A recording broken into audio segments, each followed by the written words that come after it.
A very good afternoon. This is The Social on talkSPORT 2. I'm your host, Sam Ellard. The Premier League is back and back with a bang. Rory Jennings joins me for the next couple of hours to look back on it all as Arsenal go 6 clear of the top of the Premier League. Their closest rivals, Rory's Chelsea, are they now the main challengers to Arsenal's title? The pair meet this weekend in the Premier League. Twitter corner, we're going to hear from Graham Souness and what's gone wrong at Liverpool. We'll look ahead to the final game of the weekend too as Man United host Everton. So much to get through on The Social, and this is talkSPORT 2.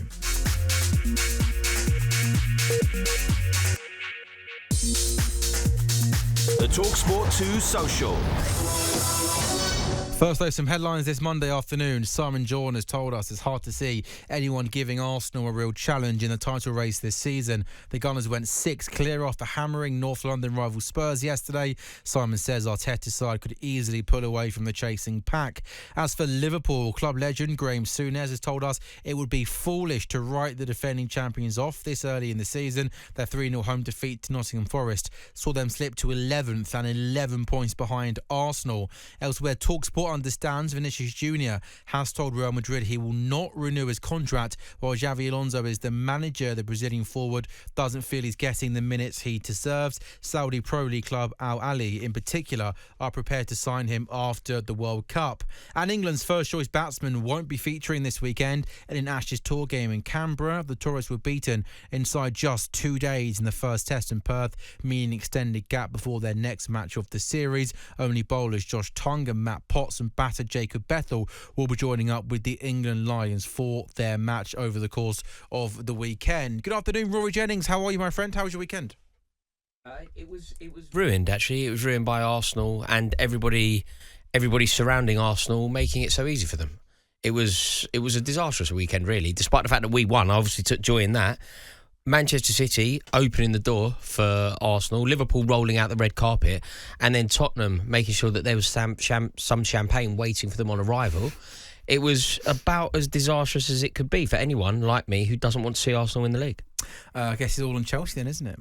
No, it's not. This is the problem. Chelsea aren't in the title race. I think it's just absolutely ludicrous to try and position Chelsea as the heir apparent or the challenger. Chelsea will not pip Mikel Arteta to a league title. Enzo Maresca is far more likely to finish 6th than he is top. So, no, we're not in a title race. I think we can have a decent enough season.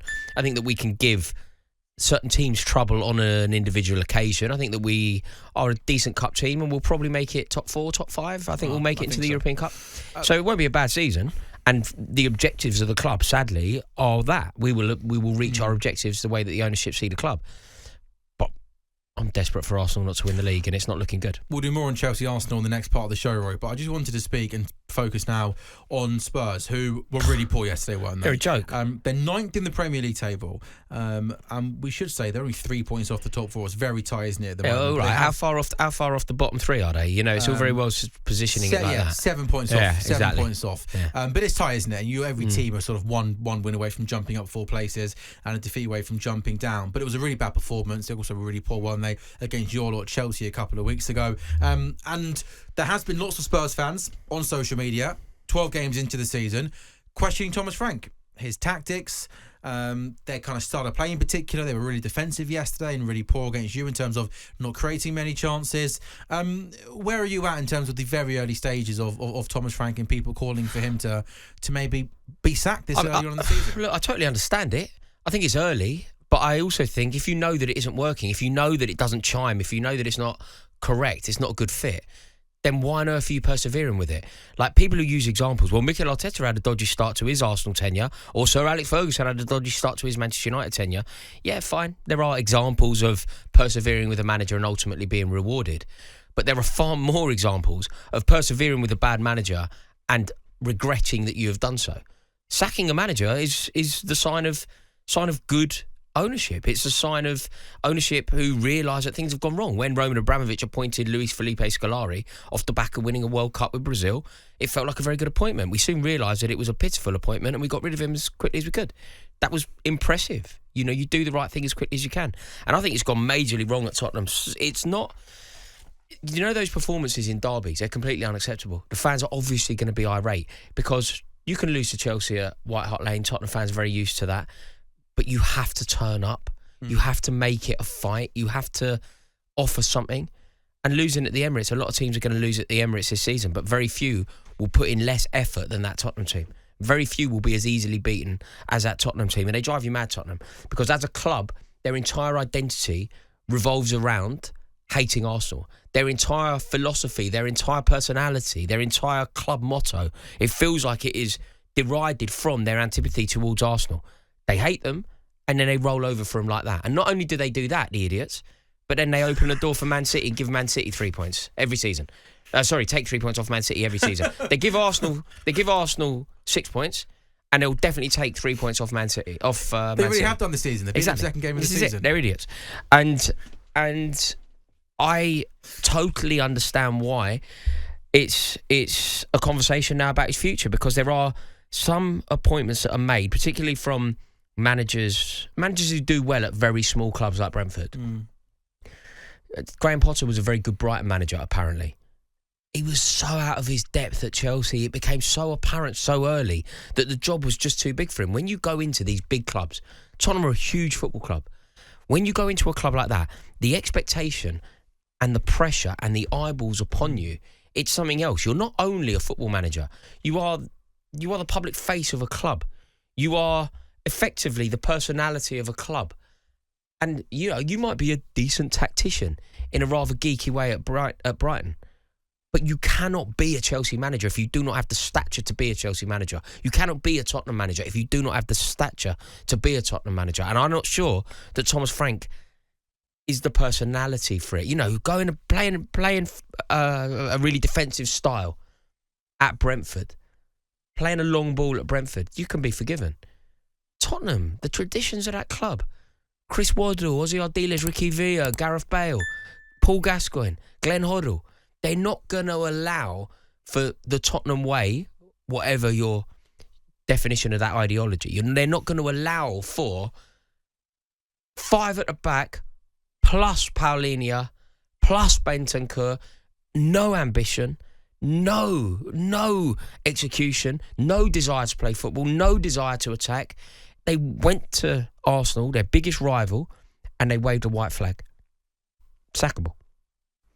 Do you think he will be sacked? Probably not yet, but I don't think he'll see the season out.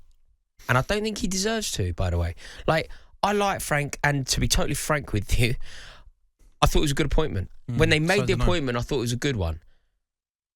But it's just too big for him. Right, if I was playing devil's advocate then, he came into a football team last season, then he got relegated, right? They were an absolute shambles last season, right? Yeah. Despite having a really nice Europa League run and going all the way to the final, winning, okay? They finished 17th. They got beat pretty much week in, week out. So we inherited a team really, really low on quality. I think any time a new manager comes to a football club and takes over and tries to implement a slightly different philosophy, which is obviously what he's trying to do compared to Ange Ball, I would personally say that maybe he needs a little bit more time to be able to do that. And the third thing I would say, and I don't like to use injuries as an excuse, but he's got us 3 best attacking players who haven't kicked a football this season in Solanke, Maddison and Kulusevski. And I think you take out the 3 best attacking players from pretty much every team this season, you're going to see a big drop off, aren't you? And you talk about, you make a really good point, an interesting point about, making that step up. And, Graham Potter didn't feel like a Chelsea manager.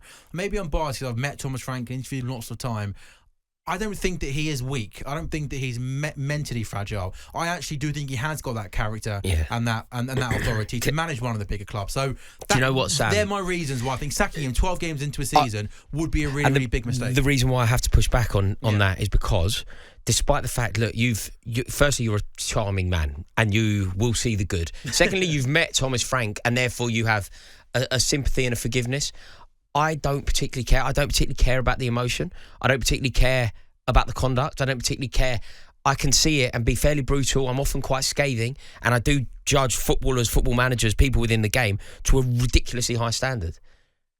But he is weak. He went to Arsenal. He rolled the red carpet out for them. He went to Arsenal with absolutely no effort to attack. They put in a performance at home against us. Bearing in mind, the 2 biggest games that Tottenham will play each season are Chelsea and Arsenal. But Rory, can I also say, Ange Postecoglou had the complete different philosophy last season. He's inept. No. But this Ange Ball, we're going to put bodies forward, attack.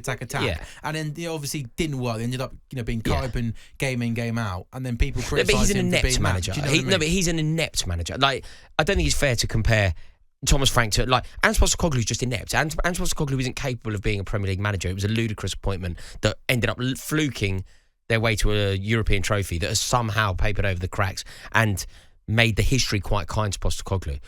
It isn't a case of playing just the way we are, mate, and playing so on the attack. So in the middle, can't they? I think what they need to do is go to Arsenal. They could get beat. Tottenham fans aren't idiots.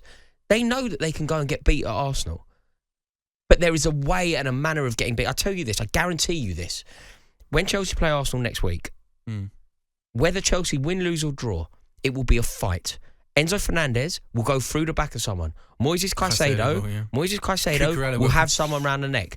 Cucurella will be driving them mad. João Pedro will be making life as difficult as possible. And we could lose. But what we won't do is we won't concede 4. We won't embarrass ourselves. We won't roll the red carpet out for them. And Arsenal, even if they come away with the 3 points, will know that they've been in a fight. Chelsea didn't get out of second gear at White Hart Lane. Arsenal didn't get out of first gear at the Emirates. In their 2 biggest games of the season, Thomas Frank has set his team up as if he is still the Brentford manager. And that is unacceptable. And what's interesting is, don't forget, he was the Daniel Levy appointment, wasn't he? And Daniel Levy's no longer at the football club anymore. So I do wonder whether the kind of new kind of footballing structure there could almost spin. Do you know, Sam, he's not our man. He's not our guy. We didn't want him in the first place. Sam, when you mentioned, when you said to me, do you think he'll be sacked? And I said, no, actually, I don't. I think it's a bit early. And whether he sees the season out is a different thing, but I think he'll be sacked soon. I said, no. I actually, totally honestly, wasn't factoring that point in. It's a very important point. The fact that there is now people who have their hands on the reins who weren't behind that appointment in the first place, exactly, that could well position this in a different way. It was a bad afternoon for Tottenham, which sees them fall down to 9th in the Premier League table, and the games don't come much easier for Spurs, because on Wednesday evening they are at PSG, the Champions League winners, and then on Saturday the Fulham game at home in particular in the Premier League feels a big one for Tottenham and Thomas Frank. You are listening to talkSPORT 2. It is The Social with William Hill, 18+, Gamble Aware Dog. Coming up next, Arsenal flying high at the top of the table. In second place is Rory's Chelsea, 6 points off Arsenal. The two sides meet this weekend in the Premier League. Can anyone stop Arsenal?